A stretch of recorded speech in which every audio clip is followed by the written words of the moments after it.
اکثریت عورتوں کی شوہر کی محنت، شوہر کی جو بھی تکلیف ہے اس کی کچھ قدردانی نہیں کریں گی. وہ سمجھیں کہ شوہر سارا دن باہر جو محنت کر کے آئے، شاید کھیل کود کے آ گیا، جو وہ تنخواہ لا کے آپ کو دے رہا ہے، یا جو چلے بعض اوقات وہ آپ کو نہیں دے رہا لیکن آپ پہ خرچ تو کر رہا ہے نا. جس گھر میں آپ رہتے ہیں اس کا کرایہ کون دیتا ہے؟ شوہر ہی کی تنخواہ سے آتا ہے، یا اسی نے آپ کو بنا کر دیا ہے.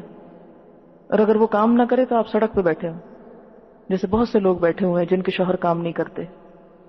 آپ کو فاقے تو نہیں کاٹتے، کھاتے ہیں نا، ناشتہ بھی کرتے ہیں، چلے بہت اعلیٰ درجے کا نہ صحیح، جیسا بھی صحیح. دوپہر کو بھی جا کے کچھ نہ کچھ کھاتے ہیں، رات کا کھانا بھی کھاتے ہیں، لباس پہنے ہوئے ہیں نا، چیتڑے تو نہیں لٹکے ہوئے کسی کے اوپر، ہے سب کچھ. بچے بھی تعلیم حاصل کر رہے ہیں، سب ہو رہا ہے. اس کے باوجود اکثر عورتیں شوہر سے سیدھے منہ بات نہیں کرتی، اور ہر مجلس میں بیٹھ کے ہر انسان کو کہتی ہیں ہم اپنے شوہر سے خوش نہیں. ہر کسی کو یہ کہتی ہیں ہم مطمئن نہیں، ہم مطمئن نہیں. اکثر عورتوں کی مجلسوں میں شوہروں کے خلاف بد زبانی ہو رہی ہوتی ہے. یہ ناشکری کا رویہ جس کے نتیجے میں گھر میں کبھی خوشی نہیں آتی. لکھ لیں اپنے پاس، جو عورت شوہر کی ناشکری ہوگی اس کے گھر میں کبھی خوشی نہیں آ سکتی، اس کی زندگی میں خوشی نہیں آ سکتی. وہ شوہر کی خوبیوں کو تو دیکھے، وہ شوہر ہے، فرشتہ تو نہیں. اس میں ضرور کمی کوتاہی ہوگی. اس کو چھوڑ کے کہیں اور چلی جائے، وہاں بھی آپ کو فرشتہ نہیں نظر آئے گا، وہ بھی انسان ہوگا. کیونکہ دنیا میں انسانوں کا گزارا انسانوں ہی کے ساتھ ہے. ایسا نہ ہو کہ قیامت کے دن وہ تو کہیں اور پہنچ جائے اور آپ ناشکری کر کر کے جہنم میں جا پڑیں. خاص طور پر عورتوں کو حکم ہے کہ اپنے شوہروں کی شکر گزار رہیں. آپ صلی اللہ علیہ وسلم نے عورتوں کی اکثریت کو جہنم میں دیکھا کیونکہ وہ اپنے شوہروں کی ناشکری تھی. اب دیکھیں کہ شوہر بیوی کو پروٹیکشن دیتے ہیں، اس کی ساری ضروریات پوری کرتے ہیں، اور پھر اگر کوئی ایک ضرورت پوری نہ کر سکے یا کسی ایک پہلو میں کوئی کمزوری دکھائے تو وہ کہیں ہم نے تو کوئی سکھ ہی نہیں پایا یہاں آ کر. اب دیکھیں کہ شوہر بیچارہ اتنی مظلوم چیز ہے نا حقیقت میں، کہ کما کر لاتا ہے اور بیوی مالک ہے ہر چیز کی، ہر چیز بیوی کے ہاتھ میں. کبھی آپ دیکھیں کہ گھر میں جو ساز و سامان آپ نے رکھا ہوا ہے سب کس کی مرضی سے رکھا ہوا؟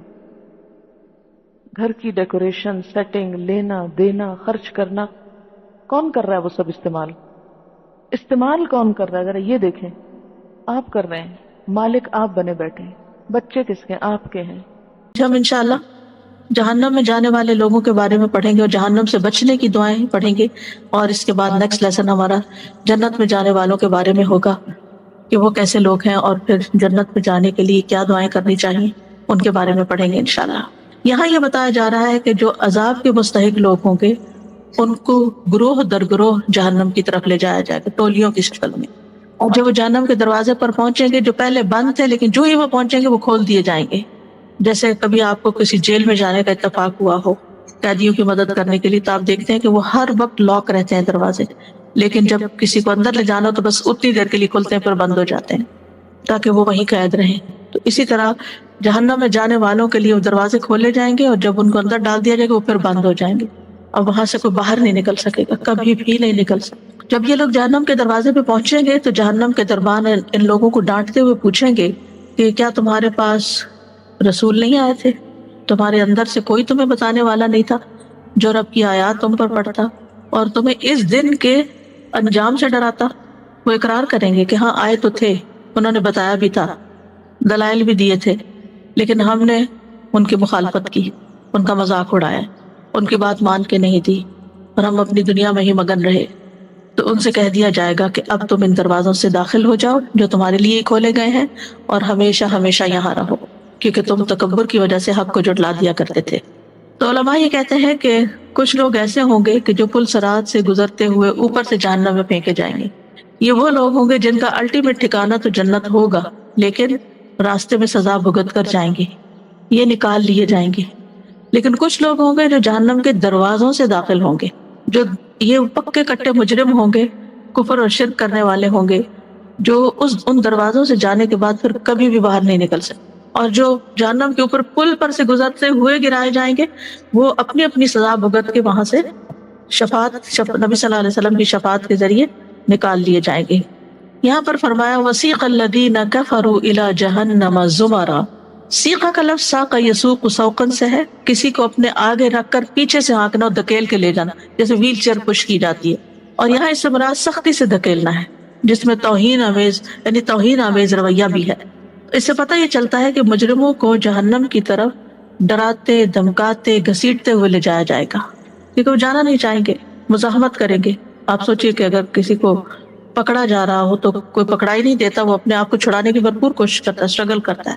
اسی طرح اگر کسی کو کوئی کسی طرف لے جانا چاہ رہا ہو، کسی پکڑ کے کسی کمرے میں بند کرنا چاہ رہا ہو، تو وہ ریزسٹ کرتا ہے. سورۃ الدخان میں بھی آتا ہے خذوہ فاعتلوہ الی سواء الجحیم، اسے پکڑو پھر اسے بھڑکتی آگ کے درمیان تک دھکیل کے لے جاؤ، دھکے مار کے لے جاؤ. سورۃ مریم میں آتا ہے یوم نحشر المتقین الی الرحمن وفدا ونسوق المجرمین الی جہنم وردا، جس دن ہم متقی لوگوں کو رحمان کی طرف مہمان بنا کر اکٹھا کریں گے اور ہم مجرموں کو سخت پیاس کی حالت میں جہنم کی طرف لے جائیں گے. یعنی گرمی کی وجہ سے انہیں پیاس بھی لگی ہوگی. تو یہاں پر وسیق الذین کفروا، اور کفر کی کئی قسمیں ہیں. ایک ہے انکار اور جھٹلانے کا کفر. یہ کفر کبھی دل سے جھٹلانے کی وجہ سے ہوتا ہے، کبھی زبان کے ساتھ، کبھی اعضاء کے ساتھ، عمل کے ساتھ جھٹلا دیا جاتا ہے. یعنی حق بات نہ ماننا، سچائی سے روگردانی کرنا. پھر اسی طرح تکبر کا کفر، جیسے ابلیس نے کیا تھا، اپنے آپ کو بڑی چیز سمجھی تھی اور آدم کو چھوٹا سمجھا، اللہ تعالیٰ کی بات نہیں مانی. پھر ایک کفر نفاق ہوتا ہے جو منافقت کی شکل میں ہوتا ہے، کہ بظاہر اسلام کا اظہار لیکن اندر دل میں کفر. اور ایک شک کا کفر ہوتا ہے، یعنی حق کی پیروی کرنے میں یا حق کو سمجھنے میں شک و شبہ کا شکار رہنا، حق بات کو پورے یقین سے نہ لینا یہ سچ ہے. رسول اللہ صلی اللہ علیہ وسلم جو کچھ لائے ہیں، کیا وہ واقعی سارا عمل کے قابل ہے یا عمل کے لیے ہے؟ یعنی وہ شک کا شکار رہتے ہیں. تو شک کی وجہ سے پھر وہ انکار بھی کر دیتے ہیں کہ یہ تو ہم نہیں مان سکتے، یہ تو ہم نہیں کر سکتے. تو وسیق الذین کفروا الی جہنم زمرا، جہنم اصل میں گہرائی کو کہتے ہیں جو بہت دور ہو اور جس کا پیندہ بہت زیادہ گہرا ہو. جہنم کو اس جہنم کہا اس لیے جاتا ہے کہ وہ بہت گہری ہے، بہت نیچے ہے. اور زمرہ، زمرت ان کی جمع ہے وہ گروہ جس کے پیچھے ایک اور گروہ آ رہا ہو، یہ ایک آگے پارٹی گئی، ایک پیچھے اور آ رہی، پھر پیچھے اور آ رہی. یعنی زمرۃ من الناس اس جماعت کو کہتے ہیں جس کے پیچھے ایک اور جماعت آ رہی ہو. یعنی ہے بہت بڑی جماعت لیکن چھوٹے چھوٹے دستوں کی شکل میں جا رہی ہے، چھوٹے چھوٹے گروپس کی شکل. کبھی آپ نے پریڈ دیکھی ہو جب 23 مارچ کو ہوتی، تو ایک گروپ جاتا ہے، پھر دوسرا آتا ہے، پھر تیسرا آتا ہے، ڈفرنٹ. اور پھر یہ کہ جب اتنے سارے گروپس ہوں تو پھر اتنے سارے لوگ ہوں تو شور بھی ہوتا ہے. تو زمر کا معنی آواز بھی ہوتا ہے، یعنی ایسا گروہ یا جماعت جس میں شور کی آوازیں آ رہی ہیں. تو ظاہر ہے کہ جہنم کی طرف جاتے ہوئے چیخ چلا رہے ہوں گے. اب یہ گروہ کس شکل، یعنی کس کس کا گروہ اکٹھا بنایا جائے گا؟ لائک مائنڈیڈ پیپل کا، یعنی جس طرح کی ان کی سوچ ہوگی ان کو اسی طرح اکٹھا کر دیا جائے گا اور وہ اسی درجے میں جہنم کو پہنچا دیے جائیں گے. یعنی جہنم کے جو دروازے ہیں وہ مختلف دروازے مختلف طرح کے لوگوں کے لیے ہیں اور وہ مختلف لیولز پہ جا کے اترتے ہیں. یعنی کس کے جیسے منافقین ہیں تو ان کو سب سے نچلے گڑھے میں لے جانا ہے، تو وہ ایک ایسے دروازے سے داخل کیے جائیں گے کہ جو نیچے ہی جا کے لینڈ کرے گا، سب سے نیچے ہوگا. اللہ نہ جانے. اسی طرح یہ بھی کہا جاتا ہے کہ زمانے کے اعتبار سے بھی گروہ ہوں گے. یعنی ایک پیغمبر کے انکار کرنے والے، جیسے قوم نوح مثال کے طور پہ، یا قوم فرعون جو ہے وہ ایک گروہ ہوگی. پھر یعنی ایک وقت میں جو لوگ ایک جگہ پر تھے یا ایک طرح کا کفر کر رہے تھے ان کو اکٹھا وہاں جہنم میں پھینکا جائے گا، یا کسی ایک خاص لیڈر کو فالو کر رہے تھے.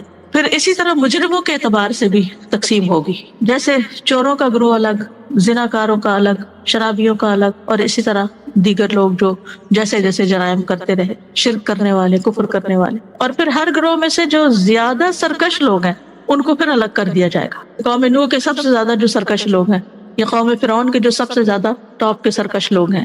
سورۃ مریم میں آتا ہے فَوَرَبِّكَ لَنَحْشُرَنَّهُمْ وَالشَّيَاطِينَ ثُمَّ لَنُحْضِرَنَّهُمْ حَوْلَ جَهَنَّمَ جِثِيًّا ثُمَّ لَنَنزِعَنَّ مِنْ كُلِّ شِيعَةٍ أَيُّهُمْ أَشَدُّ عَلَى الرَّحْمَنِ عِتِيًّا ثُمَّ لَنَحْنُ أَعْلَمُ بِالَّذِينَ هُمْ أَوْلَى بِهَا صِلِيًّا. تو قسم ہے تیرے رب کی، بے شک ہم ان کو اور شیطانوں کو اکٹھا کریں گے ضرور. پھر بے شک ہم انہیں جہنم کے گرد ضرور گھٹنوں کے بل گرے ہوئے حاضر کریں گے. پھر بے شک ہم ہر گروہ میں سے اس شخص کو ضرور کھینچ نکالیں گے جو ان میں سے رحمان کے خلاف زیادہ سرکش ہے. یعنی جو مجرم ہوں گے، لیڈر بنے ہوئے ہوں گے ان کو پھر الگ کر لیا جائے گا. پھر ہم ان لوگوں کو زیادہ جاننے والے ہیں جو اس میں جھونکے جانے کے زیادہ حقدار ہیں کہ کس کو کہاں جلانا ہے. پھر اسی طرح مجرموں کے جو دوست ہوں گے یا بیویاں ہوں گی یا ساتھی ہوں گے یا ان کی جو گینگز ہوں گے یا پارٹیز ہوں گی یا جو بھی، وہ بھی اکٹھے کر لیے جائیں گے. احشر الذین ظلموا وازواجہم وما كانوا يعبدون، اور جن کی وہ عبادت کیا کرتے تھے. اکٹھا کرو ان لوگوں کو جنہوں نے ظلم کیا اور ان کے جوڑوں کو،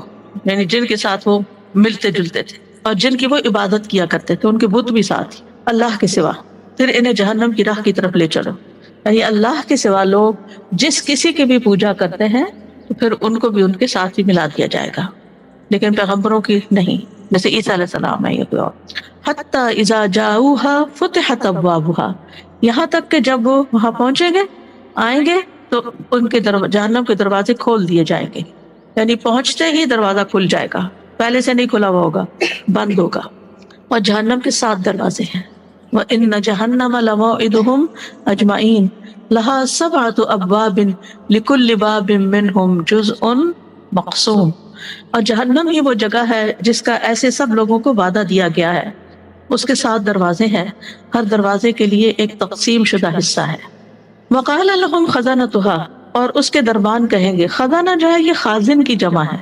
خزانہ کہتے ہیں کسی چیز کو خزانے میں محفوظ کرنا. دربان کو خازن کہا جاتا ہے کیونکہ عام طور پر گارڈز، دربان، چوکیدار وہاں پر ہوتے ہیں جہاں قیمتی چیزوں کا کوئی خزانہ ہوتا ہے. تو جہنم پر فرشتے مقرر ہوں گے، یہ جہنم کا نظام چلا رہے ہوں گے، اور یہ بہت سخت دل اور مضبوط قسم کے فرشتے ہیں جن کا ذکر سورۃ التحریم میں آتا ہے کہ علیہا ملائکۃ غلاظ شداد لا یعصون اللہ ما امرہم ویفعلون ما یؤمرون، کہ اس پر تند خو سخت گیر فرشتے مقرر ہیں. اللہ انہیں جو حکم دے گا وہ اس کی نافرمانی نہیں کریں گے، اور وہ وہی کچھ کرتے ہیں جو وہ حکم دیے جاتے ہیں. جیسا حکم ملتا ہے ویسے کرتے، کسی انسان کے ساتھ انہیں کوئی ہمدردی نہیں پھر ہوتی ایسے مجرموں کے ساتھ. تو یہ جہنم کے فرشتے جہاں مزاج کے اعتبار سے سخت اور جسم کے لحاظ سے انتہائی مضبوط، یعنی اندر باہر سے مضبوط ہوں گے، تو وہ کہیں گے الم یاتکم رسل منکم یتلون علیکم آیات ربکم وینذرونکم لقاء یومکم ھذا، تمہارے پاس کوئی رسول نہیں آئے تھے؟ یعنی یہ نہیں کہ معلومات حاصل کرنا چاہ رہے تھے ان سے، بلکہ ان کو یاد کرانا چاہ رہے تھے کہ تمہاری اپنی غلطی ہے جس کی وجہ سے تم یہاں پہنچے. ایک طرح سے انہیں اپنے جرم کا اقرار کرانا چاہ رہے تھے، اور ویسے بھی ڈانٹنے کے لیے. الم یاتکم رسل منکم، یعنی تمہارے اندر سے، جیسے رسول اللہ صلی اللہ علیہ وسلم قریش سے تھے، پھر بنو ہاشم قبیلے سے تھے، اور وہ خوب جانتے پہچانتے تھے ان کو. یتلون علیکم آیات ربکم، وہ تم پر تمہارے رب کی آیات کی تلاوت کرتے، جیسے کہ جو بھی انبیاء پر کتابیں یا صحیفے نازل ہوئے تھے. وینذرونکم لقاء یومکم ھذا، اور تمہیں تمہاری آج کی اس دن کی ملاقات سے خبردار کرتے. قالوا بلا، وہ کہیں گے کیوں نہیں، بالکل آئے تھے. ولکن حقت کلمۃ العذاب علی الکافرین، لیکن کافروں پر عذاب کی بات چسپاں ہو گئی، یعنی ان کے کفر کی وجہ سے ان پر عذاب چسپاں ہو گیا، واجب ہو گیا. قیل ادخلوا ابواب جہنم، کہا جائے گا جہنم کے دروازوں سے داخل ہو جاؤ. قیلا، کہا جائے گا، یہ بھی ان کو ذلیل و رسوا کرتے ہوئے کہا جائے گا. اور کہنے والے کون ہوں گے؟ یہ جہنم کے دروازے، جہنم کے داروغے ہوں گے. اور بعض علماء یہ کہتے ہیں کہ کون کہہ رہا ہوگا، یہ ان کو ڈرانے کے لیے کہا جا رہا ہے کہ تمہیں نہیں پتا کہ وہ کیسی ہولناک آواز ہوگی، اور کون تمہیں یہ اعلان کر رہا ہوگا، کوئی خاص فرشتہ ہے یا کون ہے، یہ واضح نہیں کیا گیا یہاں پر یہ کہنے والا کون ہوگا. ایک چیز ذہن میں آ رہی تھی کہ دنیا میں بھی تو ان سے کوئی کچھ کہتا تھا جب ہی وہ اس راستے پہ جاتے تھے نا، یعنی کوئی زبردستی اٹھا کے انہیں نہیں لے جاتا تھا. تو اسی طرح جہنم میں بھی ان سے کہا جائے گا داخل ہو جاؤ، انہیں اٹھا کے نہیں ڈالا جائے گا. تو یہ بالکل اس سے مماثلت جو انہوں نے دنیا میں کیا ویسے ہی ان کے ساتھ آخرت میں ہوگا. بالکل.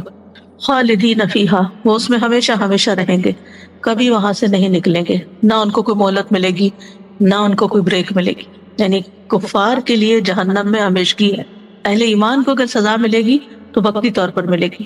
فبئس مثوى المتکبرین، تکبر کرنے والوں کا کتنا برا ٹھکانہ ہے.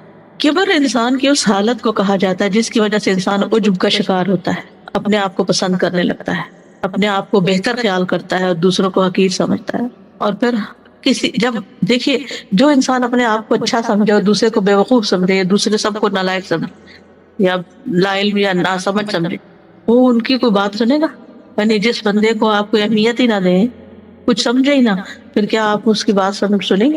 تو دوسری چیز پہلی کا نتیجہ ہے، اس تکبر کا نتیجہ ہے خود کو بڑا سمجھنے، خود کو زیادہ عقل مند سمجھنے، خود کو زیادہ لاجیکل سمجھنے کا نتیجہ ہے کہ پھر وہ دوسرے کی بات انہوں نے نہیں سنی، کسی کو سن کے نہیں دی۔ آپ نے دیکھا ہوگا کہ کچھ لوگ کوئی بات نہیں مان کے دیتے، آپ ان کو جہاں سے مرضی سمجھا دیں، دلیل دے دیں، پیار سے سمجھا دیں، کچھ کر لیں، انہوں نے نہ سننا ہوتا، نہ سمجھنا ہوتا، نہ ماننا ہوتا۔ اور یہ بہت ہی نقصان دہ عادت ہوتی ہے کہ انسان کسی کی بات سننے کو تیار نہ ہو۔ دیکھیے کتنی بڑی لڑائی ہو، جھگڑا ہو، آپس کے اختلافات ہوں، کچھ ہو، اگر ایک دوسرے کے ساتھ ڈھنگ سے، بھلے طریقے سے، بھلے مانس ہو کر کمیونیکیشن شروع کر دینا تو بہت سی چیزیں ریزالو ہو جاتی ہیں۔ لیکن اگر آپ میں نہ مانوں، میں نہ سنوں، مجھے مت سناؤ، میں نے نہیں سننا، میں نے نہیں ماننا، پہلے سے انسان ٹھان لے تو چاہے ہسبینڈ وائف کے ریلیشن شپ ہوں، چاہے وہ ماں اور بچے کے ہوں، چاہے دوستوں کے ہوں، چاہے کسی